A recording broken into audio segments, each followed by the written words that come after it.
Hi, friends. You're sitting in a coffee shop. Two people at the next table, clearly on a first date. He's talking, smiling, charming, doing everything right. She's nodding, laughing at the right moments, saying, "Yeah, totally." But you glance down. Her feet are pointed at the door. Her hand is wrapped around her coffee cup like a shield. And every time he leans in, she leans back, just slightly. He has no idea. But you already know how this date ends. You're missing 70% of every conversation. That's the power of reading people, not mind reading, pattern reading. And today, I'm going to teach you how to do it. So today we are talking book, specifically one of the most talked about titles in the self-improvement space, Read People Like a Book by Patrick King. This book pulls from behavioral psychology, FBI interrogation techniques, and social science research to answer one question. How do you actually understand what someone is thinking without them telling you? Here's what makes it different from every other body language book out there. It doesn't just teach you what gestures mean. It teaches you a framework for how to observe humans as complete systems. I'm going to walk you through the biggest lessons, but I'm also going to share real-life stories, some mine, some from the book, some from people I know, so you actually see how these ideas play out in the wild. Let's get into it. Tip 1. Find their baseline. Normal versus different. Step 1 is baseline, because every person has a default setting. I have a clear example of my experience. A friend of mine, let's call him Jay, works in sales. His first big client meeting, he walked in nervous, sweating, fumbling with his pen. He noticed his client, an older executive, was quiet, barely smiled, short answers. Jay panicked. He thought, "She hates me. This is going nowhere." He rushed the pitch, oversold, and walked out sure he blew it. 2 days later, she signed the contract. Turns out, that was just how she always was. Quiet, reserved, slow to smile. That wasn't rejection. That was her baseline. That's the mistake most people make. They read strangers through their own emotional lens instead of observing what normal looks like for that person. So the first 30 seconds of any interaction, just watch. How do they hold their hands? Do they talk fast or slow? Do they smile easily or rarely? Are their movements smooth or jumpy? Baseline first, always. Then, when something changes, now you pay attention. Not they crossed their arms, but they crossed their arms right after I mentioned the deadline. That's a data point. That's a signal.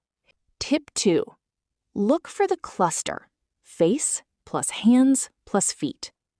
Here's the cheat code from the book. Stop looking at one signal. Look for a cluster. The body speaks in layers. Face tells emotion. Hands tell control and effort. Feet tell direction, where the mind wants to go. Shoulders tell confidence. Breath tells regulation. Real story. A manager I once knew had a habit. During one-on-ones, she'd ask her team, "How are you really doing?" Most people would say, "Yeah, I'm good." But one time, an employee said, "Yeah, I'm good," while crossing his arms, glancing at the door, and letting out a small sigh.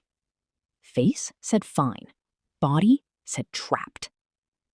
Instead of moving on, she said, "You don't have to be. What's going on?" He broke down. He was 2 weeks from quitting. She saved that hire because she read the cluster, not the words. That's the book's core message. One signal equal to noise. Clusters equal to data. And remember what former FBI agent Joe Navarro says. The feet are the most honest part of the body. We spend all our energy controlling our face. We forget the rest of the body is telling the truth. Tip 3. Timing matters. Timing is underrated. Real reactions happen fast, within a fraction of a second. Rehearsed reactions? They arrive slightly late. This is also a real story. A friend of mine surprised his girlfriend with a gift he was really proud of. She opened it, paused for half a second, then smiled and said, "I love it." He noticed the pause. Later that night, he asked, "Be honest, do you actually like it?" She admitted, no, it wasn't really her style. That half-second delay was the whole truth. The smile was polite. The pause was real. That's what the book calls a microexpression, a flash of true emotion that leaks out before the acceptable one takes over. Researcher Paul Ekman identified 7: anger, fear, disgust, contempt, sadness, surprise, and happiness. You don't need to memorize them. Just notice this. If the face flickers first and smiles second, the flicker was real. The smile was performance. Tip 4. Ask better questions. Now, here's a powerful move. You can test your interpretations by how you ask. Real story. A therapist once told me about a client, a teenage boy, who refused to talk. Every session, crossed arms, hoodie up, one-word answers. Most people would push. She didn't. Instead of asking, "Why are you upset?" she asked, "If today had a color, what color would it be?" He said, "Gray." Then, "Actually, kind of black." And just like that, the door cracked open. 20 minutes later, he was crying about his parents' divorce. The book teaches this exact principle. People reveal more when they don't feel interrogated. Try open, low-pressure questions. What part of that feels hardest? What would make that easier? What am I missing here? Watch what happens next. Shoulders drop, breathing slows, eye contact stabilizes, hands open up. That's trust building in real time. Bonus, mirroring. Subtly match their posture, energy, and pace. Not mimicking, matching. People trust people who feel like them. Tip 5.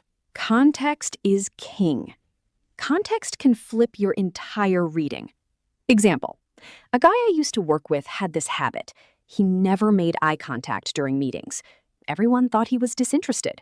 His manager almost let him go. Until one day, a coworker mentioned casually, "Where he grew up, looking directly at your boss is considered disrespectful." Suddenly, everything reframed. He wasn't checked out. He was showing respect. That's the danger of reading behavior without reading context. Someone avoiding eye contact might be respect, focus, shyness, or trauma. Someone fidgeting might be anxiety, caffeine, or ADHD. Someone being overly polite could mean "I don't feel safe," or just be their personality. So always ask, where are we? What's at stake? What's their usual demeanor? What just happened before this moment? What's their cultural background? Personality types matter.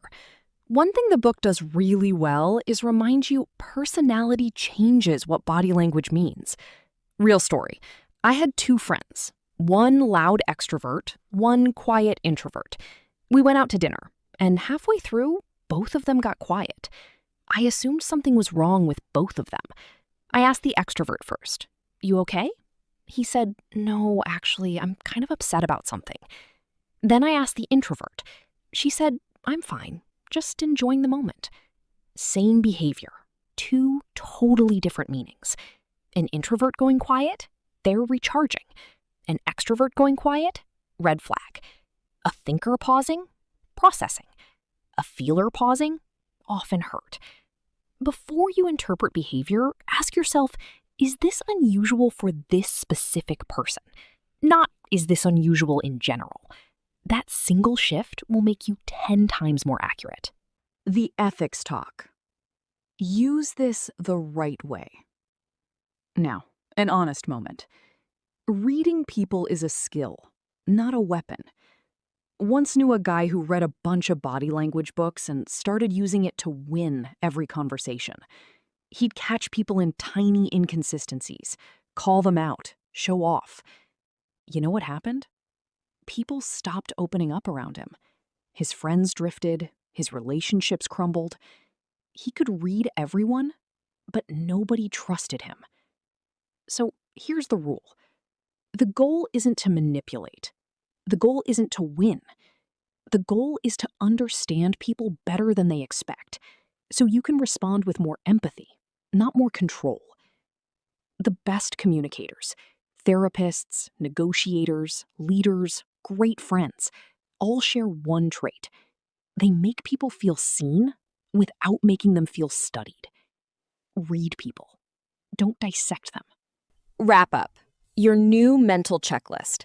Let's bring it all together. Next time you're in a conversation, date, interview, meeting, family dinner, run this checklist. Baseline first. What's normal for them? Cluster second. Face plus hands plus feet lining up. Timing third. Reactions on time or delayed. Questions fourth. Open, low pressure, curious. Context always. Culture, personality, environment. Ethics forever. Understand, don't exploit. Do this and you'll stop guessing and start understanding. And honestly, people respond to being understood more than being analyzed. Comment below. What's the hardest person for you to read? A coworker, a friend, a partner, or a stranger? And drop the moment. I love reading these. Drop your story. If you got value from this breakdown, hit like. It genuinely helps the channel. And subscribe for more book breakdowns turned into real life skills. I read every comment. See you in the next one.